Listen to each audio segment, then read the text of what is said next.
So for our fireside chat on regulating AI across its value chain, we welcome first our moderator, Anna Gressel of Paul Weiss.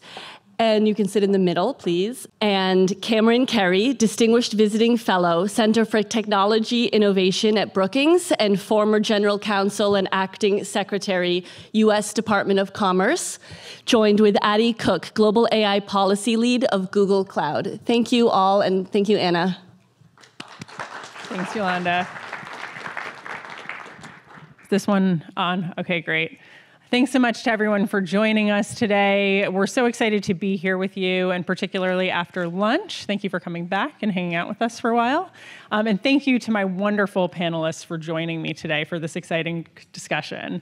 So I wanted to kick things off, I think, by talking about where things are today versus a year ago. Someone told me, I didn't actually know this is a year since ChatGPT was released, almost exactly to the day.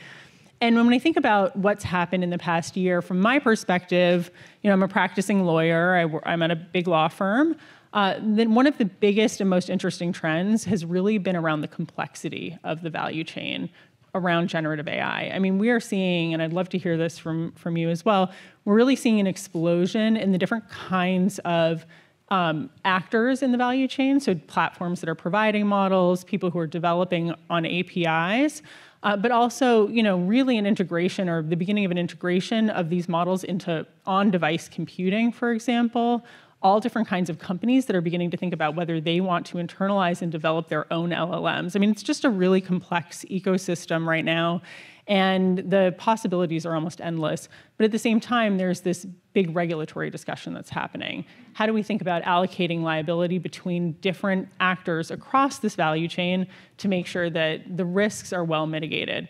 So nowhere is this more pressing right now than in Brussels. And I know you both are very close to what's happening, following that very closely, and particularly a discussion around regulation of foundation models. So I thought I would kick it to Addie first to tell us, what is happening in that discussion right now? I know everyone's hearing, oh, the trilogues are happening. Where is that discussion? What is at stake? Yeah, I was going to say, shared value has been sort of front and center in the EU AI Act discussions for quite some time, actually. And I feel like there's a bit of irony that the French actually were the ones who sort of coined the term general purpose AI, which set off this question of how do you assign value if it's a general purpose AI system? And how could downstream deployers possibly be responsible for something happening upstream? And it's been really interesting to watch the conversation evolve. Where we are now, presently, is a very, very wide gap between the European Parliament and the rest of the actors in the trilogue, the Commission and others. Specifically, the Italians, Germans, and French have sort of banded together to say we want to protect the ability to innovate in our countries, and what the Parliament is doing seems to encroach on our ability to grow an ecosystem at home. And the French have been very outspoken on their desire to leverage open source technologies, which has its own set of value chain issues that we could have a whole session about. So that's where they are. The next meeting of the trilogues is next week, December 6th. And it's not clear they'll reach a resolution. The Spanish presidency terms out at the end of December. Of course, we're heading into the holidays, so they don't have a lot of time before that. The Belgians pick it up next. And then, frankly, the entire commission expires by the end of February, March. They have to go into a new election cycle. So, the clock's not infinite, and it's very fascinating to watch. I don't know, Cam, if I missed anything, but it's like watching this. It's like football, I think we are seeing, in some respects, the complexities of the value chain come home to roost in the European debate. As the Commission set out to do this 3 years ago, they defined obligations simply in terms of a developer and a deployer, and to try to simply categorized by high risk. It's gotten a little more complex than that, but it's still sort of fundamentally a one-size-fits-all approach. And to apply conformity assessment across so much of the value chain, I think, is extraordinarily challenging. And I think, yes, you mentioned open source. That was something you left off the list. But Anna, you're absolutely right about the sort of infinite variety of this value chain and different business models and software and hardware and APIs versus open source. And that it takes different fits for different things. I mean, it's why I am partial to the NIST risk management framework as an approach. I think we need broad obligations. Maybe we can select out certain areas for focus. If I could just give a quick, what are we talking about when we're talking about the value chain? And we'll end with NIST, which I love that you brought that in. So I like to explain to people, I support Google Cloud, which is a very specific product area in Google. Our models across Google are developed by Google Research, Google DeepMind. They do assessments, responsible AI, privacy security assessments at the level of their development.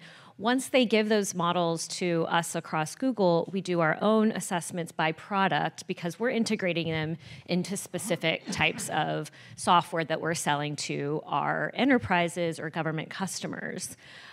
Once we make the product generally available and our customers retrain the model, put it into service for a specific use case, they should also be doing their own assessments to make sure that they've done all the proper risk management, it's fit for their purposes. And then, of course, we're a company that's a platform of platforms. I represent Google Cloud Platform, and we host other companies who host their own platforms. So Spotify is a great example. They have a ton of other customers who host on there. And so, the value chain's very complex. And then I haven't even mentioned my former employer, Accenture, is an integrator. So, and then people, our customers buy data, training data, or synthetic data from other companies. And the value chain is very complex, and it's just very hard, it seems, at the moment for regulators to capture all that complexity.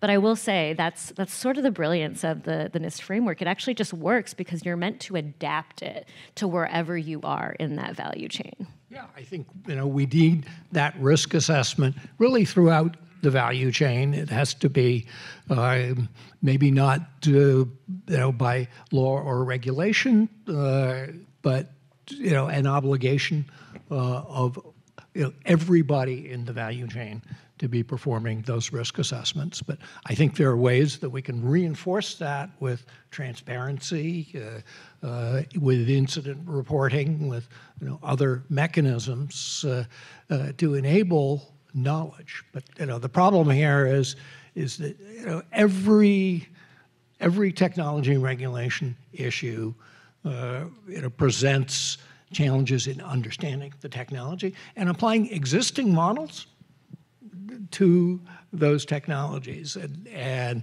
in this environment with AI, because of the complexity, the breadth, it's far more complicated. Yeah, I think that's such a good point. We have so many different needs that we serve through regulation, but also through different kinds of legal frameworks. In the U.S., we have tort law that's meant to remediate harms after they happen. We also have regulation that's meant to prevent harms. We have transparency obligations sometimes to facilitate understanding.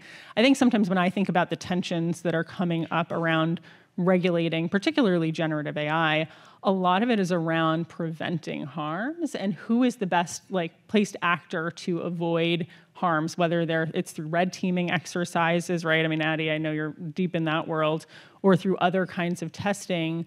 Is that an either or? I mean, is it a choice between actors, or should it be the case that every actor that is, working in a particular domain should be testing for their domain? What do you think about that? I mean, should we be choosing, or should it, is this like a false choice?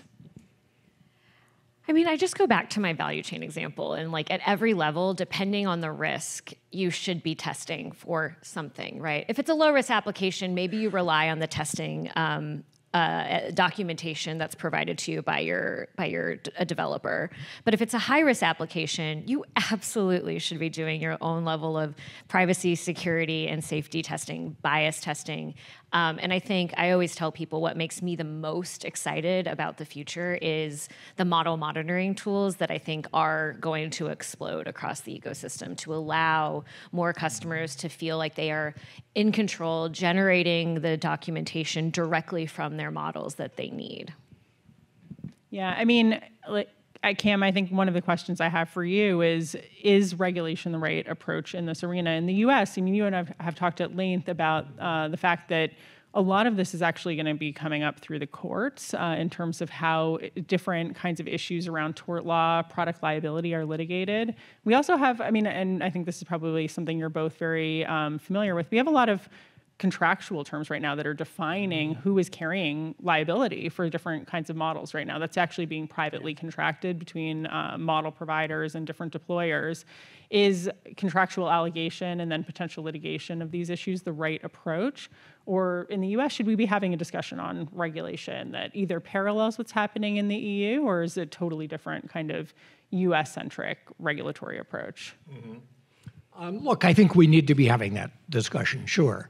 I think Senator Schatz today shined a light on that. Now, the model that he pointed to was the Federal Communications Commission.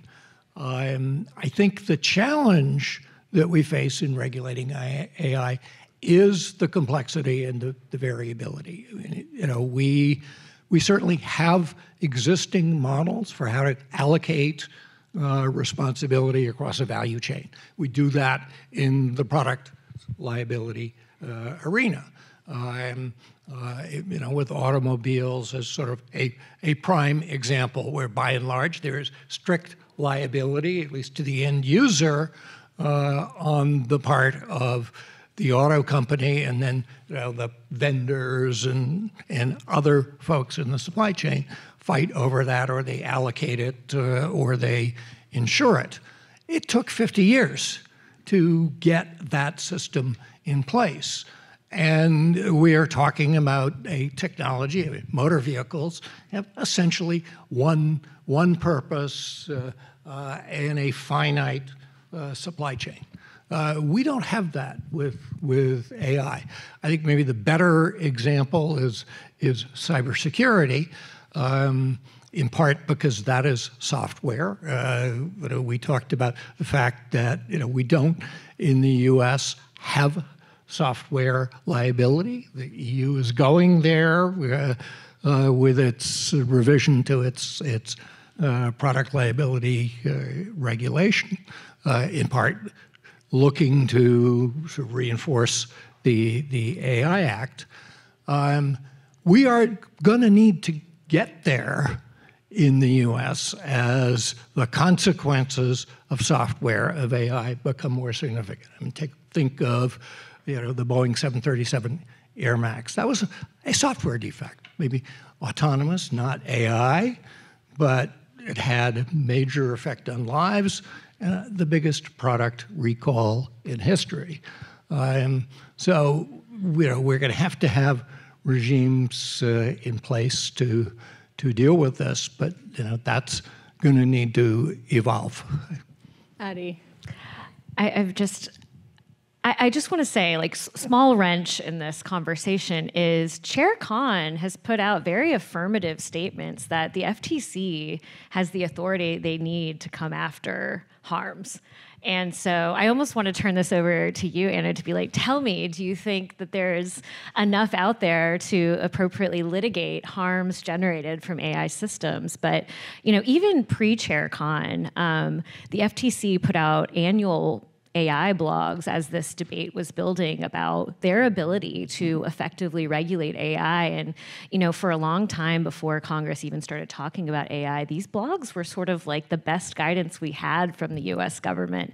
And they're worth digging up and taking another look at, because I think they outline the FTC's history in this space, specifically their history of monitoring credit algorithms. And we can't forget they do have quite a long history. There is a body of law here. Now, is there new risks, new complexity? Absolutely, but it's not net new all the way around. Yeah, I mean, I'll say that resonates deeply with me as a practicing lawyer, because a lot of what we look at when we're working with clients, kind of looking at AI models, is not what is on the horizon. It is what laws are in place today, who has regulatory authority to act, what's the litigation risk. I mean, we're dealing often with, like, any particular model or product would have multiple ways in from a legal perspective, not just one. And so the question is, what are you supplanting, or do you need to supplant or add to those to deal with things that aren't contemplated by those laws and regulations? But Addie, I know one thing that you and I have discussed is that there are regulators too who are beginning to say, how should we think about third-party risk? Like, what are the third-party dependencies in these systems? Like the banking regulators, for example, put out interagency guidance over the summer saying, you should really be looking at your third-party risk. We're looking at a value chain where there's increased third-party dependencies. So how do we want to think about those third-party dependencies as legal and policy matter? Is that a place where you think, the regulator should be coming in and saying more? Or do we think there's more, like, there are gaps in that right now? Maybe I'll turn that to either of you. Look, I think in certain respects, the U.S. is further along than the EU is, precisely because of the work that's been done at agencies like the EEOC, like HUD, like the financial regulation agencies, to think about, all right, how do we identify discrimination, algorithmic discrimination, discrimination from AI, and how do we apply our laws to that? That's been in the works for a while. I mean, to me, perhaps the most concrete part of the OSTP's AI Bill of Rights, going back over a year ago, was the fact sheet on what the agencies are doing. That's now been doubled down on with the Biden executive order in October, which directs a number of concrete federal agency actions that are going to play out over the next year and will cascade through to federal contractors and really begin to establish a set of standards and practices and implementation of the NIST risk management framework across a number of sectors. And I think we will see that have an impact. And I think that in turn will sort of enable something like what the Biden administration has been talking about in the cybersecurity context. Now starting to attach some standards, standards of care to cybersecurity in the critical infrastructure provider category. And I think that's a direction that I could see going in for AI, a little bit along the lines of what the EU has done with the Digital Services Act, to sort of identify a discrete group of providers that have heightened responsibilities. Yeah, look, our public position on this at Google Cloud has been that clarity from regulators is so helpful to us, especially when I think about my financial services customers. One of the ongoing conversations we have with customers in the last couple of years as AI has really come in hot and banks have looked at adopting some of them to better serve their customers or even do things like anti-money laundering detection, which is incredibly burdensome to banks. It's very rote and automated at the moment. So their technology is one area where they could really benefit to limit false positives for anti-money laundering transactions. We've all been flagged, abroad for a transaction. But one of the conversations we have is banks have a much higher threshold for reporting than any other industry. They have auditors who come in and request documentation to understand what the model risk management has looked like for any particular model. And in the new AI age that we're living in, the conversation we have with customers is it's very unclear what level of documentation they need specifically for AI models because the regulation SR 11.7 that they're using was conceived pre-AI and certainly pre-generative AI. It's not to say it's still not a great model, but it does. We put out a white paper just a few months ago that actually made several recommendations for how financial regulators globally could update SR 11.7 guidance to include AI and what kind of transparency we owe to our customers. And that way we can move these conversations much more quickly in contracting. Yeah, and I think that's right. I mean, like a lot of this guidance comes from this kind of much more traditional model world in which models were all internal, right? They were developed internally by a team of internal experts. They were tested internally. They were audited internally, right? And so, once you start thinking about externalizing some of the parts of that, regulators are understandably, they ask questions about who should kind of carry that regulatory burden, but there's also an ability to innovate much faster and potentially perform these tasks much better if you can bring in some of that expertise. We've seen that in bank fintech partnerships. We've seen that in a number of different ways. We see that kind of all across like industries and value chains. And so, clarity is certainly one call. Like I hear you very strongly on. So I think a lot of our a lot of the companies that we talk to and work with would be very welcoming of additional clarity in this area. I want to talk about one issue that I think doesn't get talked about that much, at least, always in this the policy sphere, which is what about malicious use of these models? I mean, this is certainly, there's a big conversation out there, like what if foundation models could be used to create weapons? What if they can be used for cyber risk? But in terms of how that actually manifests from a regulatory perspective, how do you think companies or regulators should think about like misuse of models? What does that mean to you? What are the options there? And like, is cybersecurity the right analogy to use? Should we be thinking about kind of like a cybersecurity framework for AI? Should we be thinking about an AML, like an anti-money laundering framework, where there are just certain kinds of obligations to make sure that certain anomalous activity is not happening? What are the different options that are kind of out there for malicious use or misuse? I'm tempted to say that I can use this microphone to beat Cam over the head, and that would be a dual purpose use of this microphone. The executive order contemplates, I will not, contemplates dual use foundation models, or as one of my legal leads calls it, DUFMs. So I hope we all walk away here saying DUFMs. Look, it's really hard. From an enterprise developer perspective, we certainly recognize that our tools can be used for bad purposes. Those are human-driven largely, and I think the human dynamic in AI is somehow lost lately in terms of what responsibility do we assign humans. And like any tool, it's really hard to control a malicious purpose.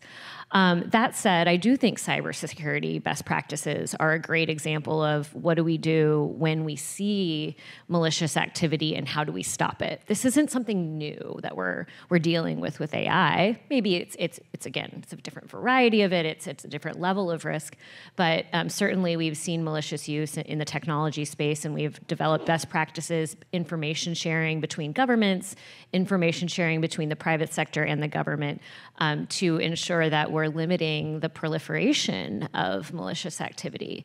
However, I do think we need to be very careful about solutions that we're proposing. Particularly, I think, there are countries in the EU who feel very strongly about data sovereignty and ensuring that information sharing about what they're doing on their technology platforms aren't shared with the US government. And we're entering into a new frontier of this conversation. The EO actually contemplates some solutions that I think might present some new challenges in our work with our political partners. So I'll be very interested to see how the U.S. navigates that. I guess proposes solutions in the sense of saying, look, we need to conduct an investigation of this. But I think we will see here an evolution of standards. So there are obviously standards development organizations, the IEEE, ISO are doing important work in the development of standards. And what's happening in AI, and the executive order flags this. It's an important component of the AI Act, is to rely on international standards development, but in order to get there, to accelerate the process, including the involvement of a broader group of stakeholders. But we're also seeing the emergence of new efforts. So, the Frontier, Frontier Forum, FMF. Frontier Model Forum. Frontier, thank you. Frontier Model Forum, which has come together to develop standards and practices, best practices, to implement the voluntary commitments that major AI providers gave to the White House.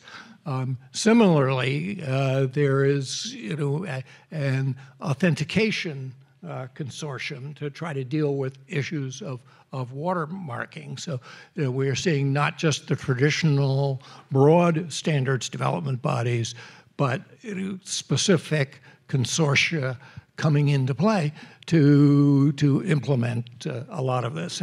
And that effort is really going to be key to dealing with the future of AI, whether it's under a regulatory system or through more softer kinds of regulation. Yeah, I think, Cam, one thing you're saying that I'm really hearing is that depending on the kind of misuse, the kind of solution may really differ. Mm-hmm. So watermarking is a kind of solution for a type of misuse that we might be really concerned about, with disinformation, with the being able to verify accuracy of information. That's a little bit different than cybersecurity concerns, where really what we care about is kind of protecting models, protecting access to models, or preventing unauthorized use of models for kind of different purposes. And so that's going to be a testing heavy regime. Are there other kinds of downstream uses that you think maybe as a model developer, the companies are thinking about? Where is the kind of where does that obligation to do that testing shift from, as you were mentioning, Addie, the provider down to the downstream user?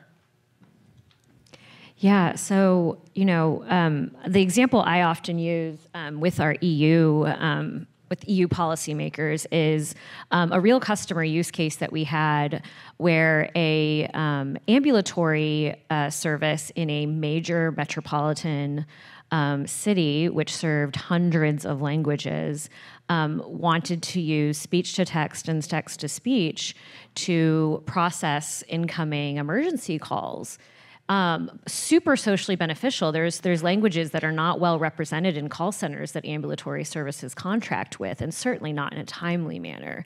So it's a really great space to add value. However, extremely high use case. If you get the text wrong, if the accuracy is not great, that's a challenge. So it's just such a great example of how do you manage risk? Testing, lots of testing. And when we were working with this customer, we were really happy to hear that we were only working with them on a POC, a proof of concept, just to make sure it even could work. That's great because, for us, we don't have visibility into that deployment once they take it into their domain. We're helping them contemplate the solution, but once they put it in, we don't monitor our customers. We don't have any insight for privacy and security reasons. And so that's why it's really important to keep in mind that we do want to allow high-risk use, and this has been another challenging conversation in the EU. There are clear benefits to some high-risk use cases. Yeah, and I think about that as a tension. When I was looking at the Spanish presidency draft that came out, a month or two ago, the idea that we can always monitor for high-risk uses or prevent by monitoring, like that a foundation model provider can always prevent or monitor high-risk uses. That's, to my mind, that's also not necessarily consistent with what we're seeing in the market, which is actually a real desire to, at least at the enterprise level, be very careful with data security and data privacy and the confidentiality of information, and monitoring across enterprises may not make sense for a lot of reasons. So, I think there's a real, getting back again to the value chain, there's a real tension between who owns that risk, but also who should really have the kind of information, what kind of information is the right kind of information to disclose is such an important part of this discussion. Again, because of, for some, if you think about companies working in high stakes, high risk, and also, very sensitive areas, that information maybe shouldn't actually go outside of the enterprise. So, well, I want to give you each a chance to, I think we're getting close on time, I believe. Yeah, I'm seeing the 1 minute. So I want to give you each a chance to close out with any, either I would say recommendations to policymakers or to folks who are thinking about kind of, being in the policy space. I'm sure we have a lot of people in our audience that are just getting into this area, and what you think the most important issues are going to be in 2024. And then also, I just want to thank you both again for joining me up here today. Well, Anna, thank you. Look, my key recommendations, I think, are to focus on transparency, on incident reporting, something I mentioned earlier, but the OECD has now developed a framework for that, and that has been a key part of developing stronger cybersecurity protections, a place where we need to pursue that model. And then lastly, auditing. In carpentry, the maxim is, measure twice, cut once. I think in AI, it's measure, measure, measure, measure before and after. And I'll just make a really quick plug for a blog that I recently helped support. It does a really nice job of demonstrating the value chain complexity across different types, the most common types of AI solutions we as developers sell to our customers. Do not ask me the name of the blog, but if you just go to Google search and type in Google Cloud Turnkey AI Risk Management, you should get it. And I'll try to remember to post it to my LinkedIn again today. But I think it just really underscores there are lots of different types of models that we're not even fully capturing in the regulatory conversations today. Well, thank you both again. This was fantastic, and we look forward to meeting the audience members in the break. Ask us questions, and thank you guys again just for your time.